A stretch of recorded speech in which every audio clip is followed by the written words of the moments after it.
오늘 나눌 이야기는 우리 커뮤니티의 한 분이 보내주신 실제 경험을 바탕으로 합니다. 사생활 보호를 위해 이름은 변경되었습니다. 이런 콘텐츠가 당신의 마음에 와 닿는다면 구독하고 좋아요를 눌러주세요. 당신의 의견은 우리가 함께 성장하는 데 도움이 됩니다. 안녕하세요. 불안한 마음과 감히 질문하는 마음을 가진 여러분. 잠시 관계의 가장 신성한 의식인 첫날 밤에 대해 생각해보세요. 그것은 서약, 약속, 그리고 신성한 결합에 대한 기대로 봉인되는 순간입니다. 하지만 몸은 그 계약에 순응하며 대본에 따르고 있는데 영혼은 조용한 반항의 행위로 완전히 다른 방향으로 비밀 서약을 한다면 어떻게 될까요? 오늘의 이야기, 결혼 첫날 밤 남편 대신 형의 아내와 나는 위험한 사랑은 충동적인 배신의 행위에 대한 것이 아닙니다. 그것은 깊고 조용한 실존적 불일치를 피할 수 없는 결과, 즉 지진과 같은 현연에 대한 것입니다. 이 교녀를 이해하기 위해 우리는 먼저 의례적인 신부의 고통을 알아야 합니다. 그녀는 사회적 성공의 화신입니다. 가족과 사회의 기대 설명서의 모든 단계를 완벽하게 이행한 딸, 신부, 여성입니다. 두베스는 흠잡을 데 없었고 예식은 완벽했으며 미소는 능숙하게 분배되었습니다. 그러나 바로 그 마지막 축성, 문이 닫히고 아내라는 역할이 마침내 현실을 되어야 하는 순간에 그녀는 심연을 공허와 마주하게 됩니다. 개인으로 인정받기 전에 상징이 되어버린 고뇌. 모든 사람이 그녀가 투영간 이미지와 사랑에 빠졌지만 베일 뒤에 여성을 알려고 노력한 사람은 아무도 없다는 것을 깨닫는 외로움. 그날 밤 그녀는 파트너가 아니라 그리스트의 마지막 항목이었습니다. 이것은 우리를 중심질문, 즉 우리의 조사를 촉발하는 풀꽃으로 인도합니다. 그날 밤 형의 아내, 즉 형수가 그녀가 약속된 남편, 이 제공할 수 없었던 무엇을 제공했을까요? 그리고 잠시 동안 성별의 렌즈를 줄여주시길 바랍니다. 여기서 문제는 주로 신체나 성향에 가는 것이 아닙니다. 그것은 인정에 대한 것입니다. 가장 예상치 못한 것에서 완전히 보이지 않는다고 느꼈던 영혼의 거울을 찾는 것에 대한 것입니다. 그곳에서 공유된 것은 단지 접촉이 아니었습니다. 그것은 다른 사람의 눈에서 자신을 엿보는 것에 대한 것이었습니다.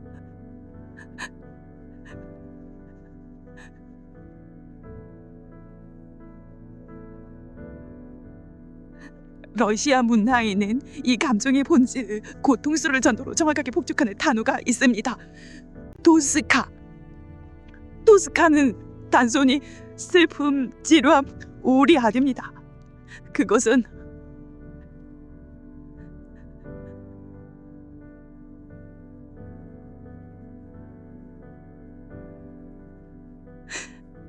깊고 조용한 실존적 불일치, 배할 수 없는 결과, 즉 지진과 같은 현연에 대한 것입니다.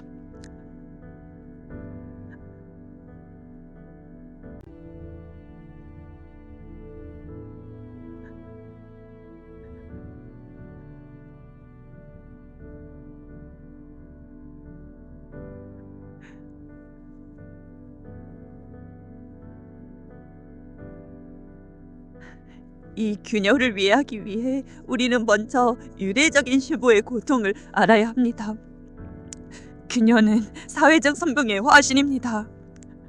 가족과 사회의 기대 설명서의 모든 단계를 완벽하게 이행한 딸, 신부, 여성입니다. 드레스는 함자부터 앞섰고 예식은 완벽했으며 미소는 능숙하게 분배되었습니다. 그러나 바로 그 마지막 축성, 물이 닥치고 아내라는 역할이 맞추며 현실이 되어야 있는 순간 그녀는 심연의 공허와 마주하게 됩니다. 개인으로 인정받기 전에 상징이 되어버린 고뇌. 모든 사람이 그녀가 조용한 이미지와 사랑에 빠졌지만 빌딩이 여성을 알려고 노력한 사람은 아무도 없다는 것을 깨달을 외로움. 그날 밤 그녀는 바지루가 아니라 제카리스트의 마지막 항목이었습니다.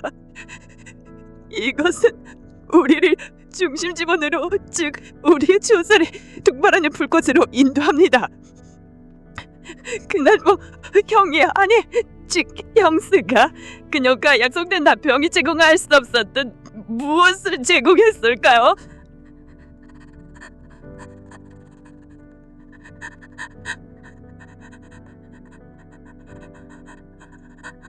그리고 잠시 동안 성대라 렌즈를 촬할 수 있으시기 바랍니다.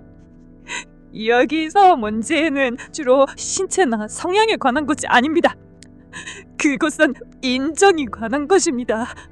가장 예상치 못한 곳에서 완전히 보이지 않는다고 느껴는 영혼을 거부 찾는 것에 대한 것입니다. 그곳에서 공유된 것은 단지 접촉이 아니었습니다. 그것은 다른 사람의 눈에서 자신을 엿보는 것이었습니다.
첫 번째 증상은 유령 신부의 고통입니다. 그녀는 자신의 결혼식에서 장식품처럼 느껴집니다. 비싸고 잘 배치된 가구 조각, 그 기내는 풍경을 완성하고 환경과 조화를 이루며 무엇보다도 행복을 연기하는 것입니다. 그녀의 손가락에 있는 반지는 사랑의 상징처럼 보이지 않고 가격표처럼 보입니다. 흰 드레스는 순결의 표현이 아니라 유니폼입니다. 그녀의 고통은 자신의 삶에서 유령 같은 존재가 되는 것. 그녀 연기에 박수를 벗지만 그녀의 진정한 본질은 완전히 무시되는 것입니다. 그녀는 사진을 위해 미소 짓지만 안에서는 절대적인 침묵 속에서 비명을 지릅니다. 이 소애의 촉매제는 우리가 감정적 문맹이라고 부를 수 있는 개념입니다. 분명히 합시다. 이 이야기의 남편은 반드시 악당은 아닙니다. 그는 좋은 사람, 좋은 아들, 존명할 만한 시민일 수 있습니다. 그러나 그는 감정적으로 문맹입니다. 그는 결혼을 프로젝트, 가족의 융합, 삶을 구축하는 논리적인 단계로 보도록 배웠습니다. 그는 부양하는 방법, 보호하는 방법, 자기 역할을 수행하는 방법을 합니다. 그러나 그는 연결하는 방법을 모릅니다. 그들 사이의 연결 부재는 악의에서 비롯된 것이 아니라 그녀의 감정적 요구를 읽거나 검증하거나 심지어 인식조차 할 수 없는 그의 완전한 무능력에 의해 만들어진 공백에서 비롯됩니다. 그에게 그녀의 감정은 이해해야 할 중요한 데이터가 아니라 기껏해야 불편한 소음입니다. 그리고 이 역학은 결혼을 첫 순간부터 정서적 사막으로 만들었습니다. 그리고 여기에 반직관적이고 강력한 계시가 있습니다. 신보가 다른 여정의 팔로 도피한 것은 원래 그녀에 대한 욕망의 행위가 아니었습니다. 그것은 남편과 함께 느꼈던 공허에 대한 반감의 행위였습니다. 금지된 연결은 적극적인 선택이라기보다는 생존의 반사 자격에 더 가까웠습니다. 마치 거의 익사할 뻔한 폐가 어디서 산소가 오는지 상관없이 필사적으로 공기를 찾는 것과 같습니다. 그녀는 형수를 향해 달려간 것이 아니었습니다. 그녀는 무로부터 그녀가 다가오고 있다고 느꼈던 정서적 소멸로부터 달려가고 있었습니다. 그것은 파괴적일지라도 자기 보존의 행위였습니다. 이것은 우리 자신의 삶에 대한 성찰로 우리를 초대합니다. 빠른 정신 운동, 감정적 문맹에 대한 감사를 제안합니다. 당신의 삶에서 중요한 관계에 대해 이 세 가지 질문을 스스로에게 해보세요. 첫째, 이 관계에서 내 감정은 중요한 데이터로 여겨지는가? 아니면 관리해야 할 불편함으로 여겨지는가? 둘째, 판단받거나 조롱당하거나 무시되지 않아도 나의 취약성을 표현할 수 있는 안전하고 일관되는 공간이 있는가? 그리고 셋째, 우리의 연결은 상호 존중과 진정한 호기심에 기초하는가? 아니면 상호 편의와 역할 수행에 기초하는가? 대답은 불편할 수 있지만 어떤 유대 관계의 건강에 대한 정확한 지도입니다. 결국 이 결합에 대한 가장 정확한 응유는 고이지 않는 잉크로 사명된 계약의 응유입니다. 사회의 변호사 가족에게 문서는 완벽했습니다. 이름은 정확했고 서명은 읽을 수 있었고 증인들은 참석했습니다. 모든 것이 법적으로 흠잡을 것이 없었습니다. 그러나 불이 꺼지고 신혼 침실의 문이 닫혔을 때 친밀함의 빛을 아래서 가장 중요한 조항들, 영혼, 연결, 인정의 조항들은 완전히 비어있다는 것이 드러났습니다. 종이는 서명 좋았지만 합의는 근본적으로 공허했습니다. 그리고 빈 계약은 의미를 갈망하는 마음을 묶을 수 없습니다. 이 교훈을 겠는 나랑이 혼자고가 원리고 몸속이가 가능했던 수 없는 그릇이 모인 제목과 끝에 끝내는 것을 고려하십시오. 신경과학은 형수와의 연결이 왜 그렇게 폭발적이었는지 이해하는 데 도움이 됩니다. 우리의 뇌에는 거울 뉴런이라는 것이 장착되어 있습니다. 간단히 말해 우리가 행동을 수행할 때뿐만 아니라 다른 사람이 같은 행동을 하거나 감정을 표현하는 것을 볼 때도 바로 아는 뇌세포입니다. 우리가 다른 사람에게 진정으로 이해받고 보여진다고 느낄 때 그 사람의 거울 뉴런은 우리의 것과 공명하여 발화합니다. 그것은 신경 미러링입니다. 그날 밤 형의 아내는 단지 위로의 말을 건넨 것이 아닙니다. 그녀는 그녀의 뇌를 비추는 뇌를 제공했습니다. 그녀는 단지 심불 고통을 들은 것이 아니라 세포 수준에서 그것을 느꼈습니다. 그리고 인정을 갈망하는 뇌에게 이 미러링 경험은 가장 강력한 약물만큼 강력하고 중독성이 있습니다. 그리고 여기서 가장 중요한 기대의 파괴가 일어납니다. 매력은 주로 성적인 것이 아니었습니다. 그것은 실존적이었습니다. 그날 밤의 큰 충격, 두 사람의 운명에 봉인된 순간은 첫 접촉이 아니었습니다. 그것은 그들의 시선이 처음 마주치고 신부가 몇 달, 어쩌면 몇 년 만에 처음으로 완전히 보여진다고 느꼈던 순간이었습니다. 그 그 시선에는 조용히 하지만 귀를 먹먹하게 하는 문장이 있었습니다. 나는 당신의 고통을 봅니다. 나는 당신의 감금을 봅니다. 왜냐하면 그 고통과 그 건금이 내 안에도 살고 있기 때문입니다. 이것이 진정한 금진된 친밀함의 행위였습니다. 나머지는 어둠 속에서 서로를 알아본 영혼들의 연골에 피할 수 없는 결과일 뿐이었습니다. 보여지고자 하는 이 피로는 보편적입니다. 그리고 우리를 보고 있는 당신이 삶에서 이걸 지도할 수 있도록 저는 시동적인 연습을 제안합니다. 인정일기. 일주일 동안 하루 끝에 5분을 서투리하세요. 공책을 가지고 페이지 2개로 나눕니다. 첫 번째 열에는 당신이 진정으로 보여줬다고 느꼈던 순간들, 아무리 작더라도 기록하세요. 당신의 의견이 존중받았던 대화에서 당신이 아무 말도 하지 않았는데도 당신의 피곤함에 이해 좀 그달 좀 신경을 드셨습니다. 두 번째 열의 마음, 당신이 요령이라고 느꼈던 순간들을 기록하세요. 당신이 방해받았을 때, 당신의 감정이 모호해졌을 때, 당신이 단체 역할을 수행하고도 느꼈던 때, 목표는 판단하는 것이 아니라 지도하는 곳입니다. 당신의 생명은 에너지가 어디서 영향을 분급했고 어디서 무덤하게 전개했는지 발견하는 곳입니다. 이 두 여성 사이의 관계에 대한 가장 좁은 비유는 독방에 광무 간극된 이후 가마건을 두수감의 비유입니다. 그들은 서로를 볼 수도 만질 수도 없습니다. 그들 사이에는 타고인 별명만이 있을 뿐입니다. 접촉을 피해 저절로 원하는 그들은 병을 두드려 소통하는 법을 배웁니다. 비매스러운 느든적인 암호, 경울가른들과 나머지 생계에게는 의미 없는 소음의 부분입니다. 그러나 그들에게는 각 두드리는 단어, 문장, 이어집니다. 어느 쪽에서 침묵이 울려 번지는 리듬 같은 소리 속에서 그들의 감각 속에서 혼자가 아니라는 유의를 확신하는 겁니다. 그들의 연결은 그렇게 채워놨습니다. 그들의 것이 아닌 삶의 어객적인 침략 속의 비밀암호.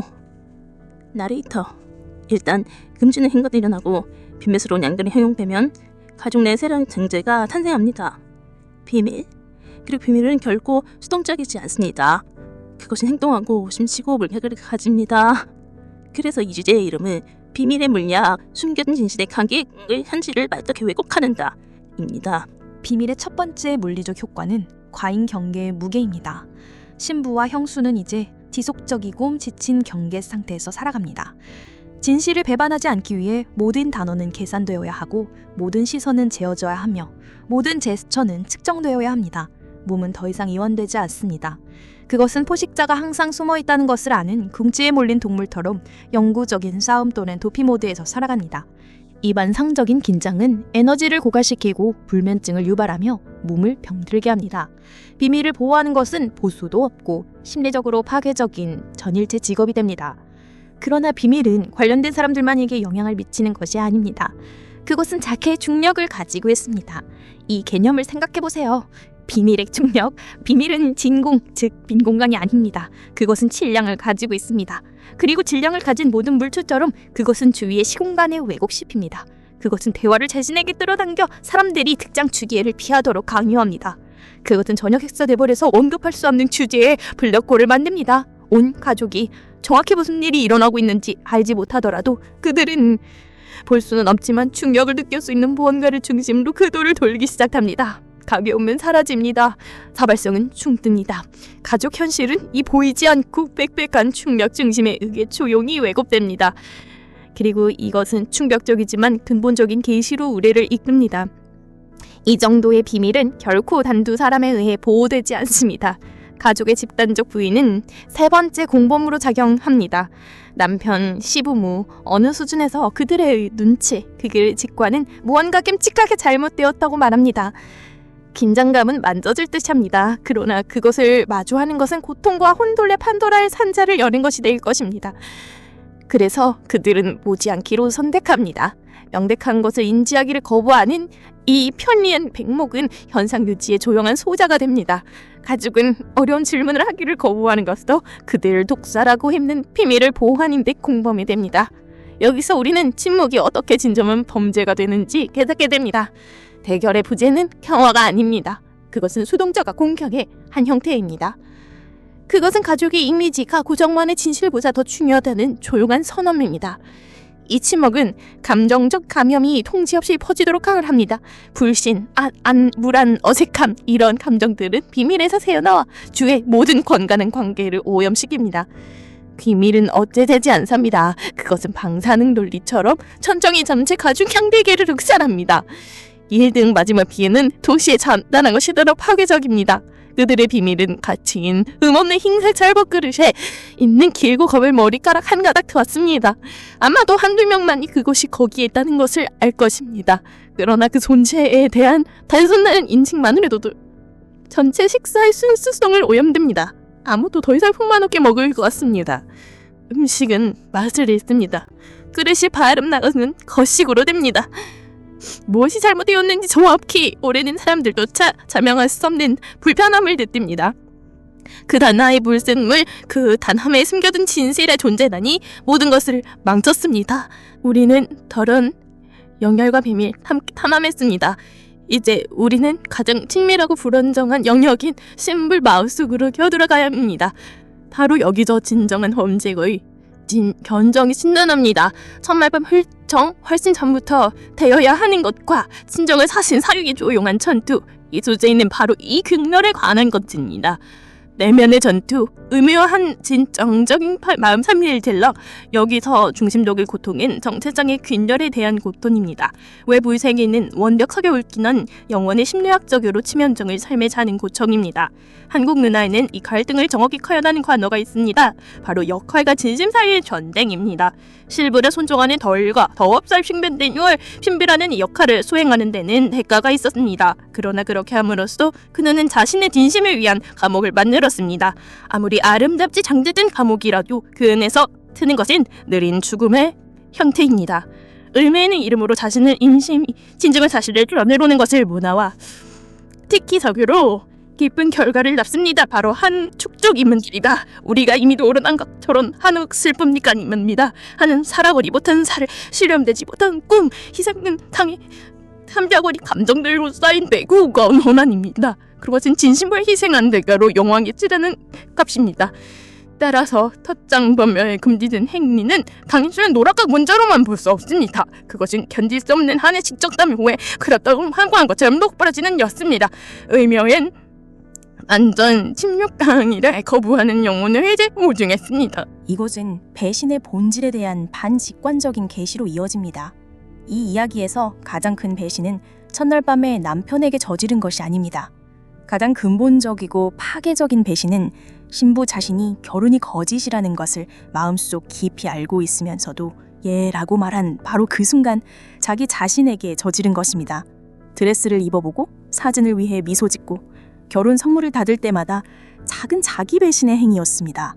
형수에게 일어난 일은 그녀가 자신 안에 자라도록 내버려둔 이 비진동성이라는 병의 마지막이자 피할 수 없는 증상일 뿐이었습니다. 우리 자신의 삶에서 이 함정에 빠지지 않으려면 어떻게 해야 할까요? 감정적 일관성 온도계라고 부를 수 있는 정식 모드를 사용하는 것입니다. 결혼, 직업, 이사와 같은 인생이 큰 결정을 내리기 전에 이 온도계를 사용해보세요. 간단하지만 강력한 두 가지 질문을 스스로에게 해보세요. 첫째, 이 선택은 내가 진정으로 되고 싶은 사람과 일치하는가? 아니면 다른 사람들이 내가 되기를 기대하는 사람과 일치하는가는? 둘째, 이 선택을 생각하면 에너지가 생기고 확장되는가? 아니면 에너지가 고갈되고 수축되는가? 우리의 몸과 에너지는 거짓말을 하지 않습니다.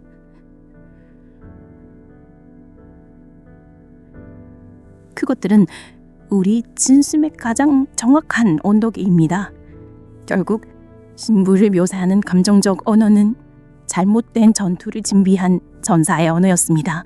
그녀는 아름다운 웨딩드레스를 빛나는 갑옷처럼 입고 성인 생활의 위대한 전투에 대비하여 기대를 충족시키고 사회적 분야에서 승리할 준비가 되어 있었습니다. 그러나 그날 밤 방에 갇혀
신부와 혐솔에게 모든 비난을 퍼붓는 것은 쉽고 편리할 것입니다.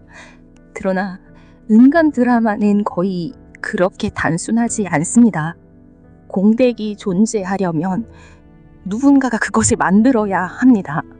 그래서 우리는 이제 렌즈를 낭편의 모습과 이 비극에서의 그의 중요한 역할로 돌려야 합니다. 주제는 편리한 백모, 자신의 배신을 구축하는 데에 있어서의 남편의 역할입니다.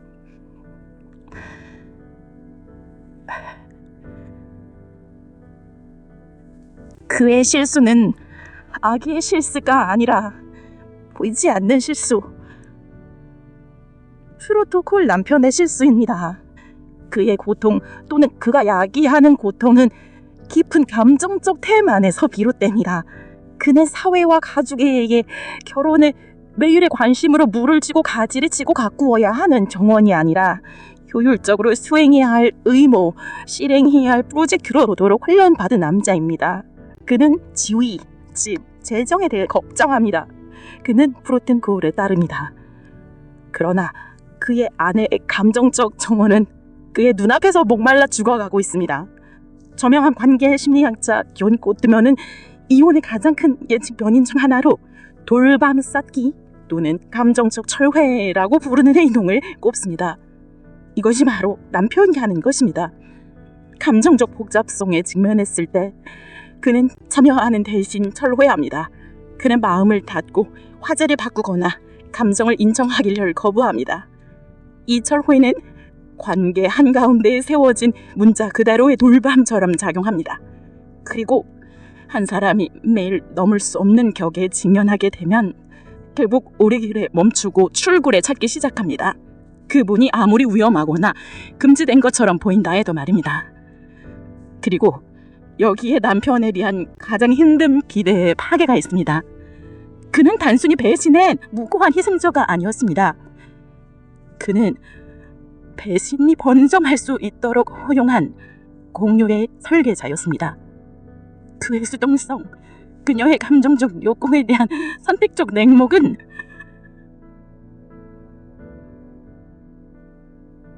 차분하고 교용한 성격의 특징이 아니었습니다. 그것은 선택이었습니다. 진성간 관계가 요구하는 복잡성, 노력,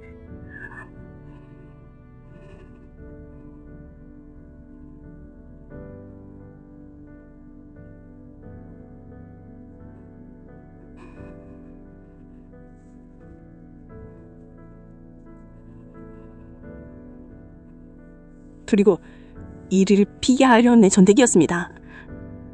고통스러운 진실은 그가 온전한 복잡성을 가진 파트너를 원하지 않았다는 것입니다. 그는 프로토콜에 맞고 문진을 일으키지 않는 아내를 원했습니다.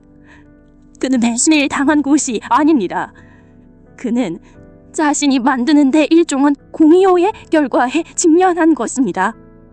공허의 설계자와 관계를 맺고 있는지 어떻게 알 수 있을까요? 우리가 관찰할 수 있는 감정적 태만이 미묘한 징구들이 있습니다. 첫째, 당신의 성취나 고통이 진정한 호기심 없이 무관심이나 의례적인 반응으로 일관성 있게 받아들여집니다. 둘째, 감정, 두려움 또는 꿈에 대한 깊은 대화가 체계적으로 회피되거나 방향이 바뀌거나 축소됩니다. 그리고 셋째, 가장 강력한 신호는 당신이 그 사람과 함께 있을 때보다 훨씬 혼자 있을 때 더 외롭고 보이지 않는다고 느낀다는 것입니다. 남편의 역할에 대한 마지막 비유는 신부에게 웅장한 집의 열쇠를 주었지만 가진 중요한 방들, 그의 마음, 그의 내면 세계의 열쇠는 자신만을 위해 간직한 남자의 비유입니다. 그는 그녀에게 집주인의 지위, 성, 안전을 주었습니다. 그러나 그는 그녀를 정말로 중요한 것에 바깥에 가두었습니다. 그녀는 장식을 감상할 수는 있었지만 들어갈 수는 없었습니다. 배신의 행위는 본질적으로 그녀가 자신의 집안에 진중으로 환영받지 못할 것이라고 깨달았기 때문에 정원의 자신을 위한 작고 연약한 피난처를 지우려 하는 절박한 시도였습니다. 음악이 차분하고 간헐적이며 정찰적으로 변합니다. 행복한 결말은 없지만 우울한 명료함의 느낌이 있다. 그리하여 우리의 이야기는 피할 수 없는 결말에 도달합니다. 평생에 말하지 않은 진실의 증언지가 된 첫날 밤, 우리는 무엇을 배웠을까요? 이 이야기는 불륜을 찬양하는 것이 아니라는 것입니다. 그것은 비진경성의 파괴적인 결과에 대한 깊은 애도입니다. 그것은 욕망에 대한 드라마가 아니라 절망에 대한 드라마입니다. 어긋난 마음에 대한, 그리고 인간의 진실보다 사회 구조를 존중할 때 치르는 끔찍한 대가에 대한 것입니다. 이 이야기의 핵심은 그날 밤에 일어난 일이 아닙니다. 그것은 다음날 그리고 그 이후의 모든 날에 모두에게 제시된 선택입니다. 두 가지 고통 사이의 선택. 한편으로는 모든 대가를 치르고 외형을 유지하며 새 영혼이 안에서 서서히 독설다는 동안 평생의 침묵과 연기의 고통을, 다른 한편으로는 그것이 모든 것을 파괴할 것이라는 것을 알면서도 진실의 제한적인 폭발을 맞서는 고통. 그러나 아마도, 단지 아마도 연기나는 폐허 속에서 진정한 평화를 찾을 기회가 있을 것입니다. 이 이야기가 우리에게 숙고하도록 도전하는 진정한 용기는 비밀을 지키고 완벽히 이미지를 보호하는 힘이 아닙니다. 그것은 고통스러운 진실의 촉매제가 되는 거의 초인적인 힘입니다. 다가올 화제가 끔찍할 것이라는 것을 알면서도 성량을 겨눈 사람이 되는 용기. 그러나 진정한 고통은 아무리 잔인하더라도 가짜 행복보다 무한히 더 치유적이라는 것을 아는 것입니다. 결론적으로 털키 문화의 한 개념을 가져오고 싶습니다. 휴지움. 작가 오른 한 감옥은 휴증을 한 개인의 오랜 우울이 아니라 공유된 상실을 통해 사람들을 연결하는 깊고 집단적이며 거의 실적인 슬픔으로 묘사합니다. 이 이야기의 결말은 등장인물들이 어떤 길을 선택하더라도 결국 행복으로 이어지지 않습니다. 그것은 휴전의 상태로 이어집니다. 그것은 동시에 슬프고 아름다운 진실의 수용입니다. 이제 신부, 남편, 형선 모두를 결속 꺾고 승연하는 진실. 결혼식 날에 가짜 미소와 흠없는 흠쌀밥보다 더 정제가로, 더 기쁨 따라서 더 현실적인 공유된 의미입니다. 이 복잡하고 고통스러운 분석이 함께 해주셔서 감사합니다. 이성철이 당신의 마음을 와닿았다면 좋아요를 누르고 댓글로 생각을 공유하고 인간은 영원 수로 달한 다음 후에 쏙 추적해주세요.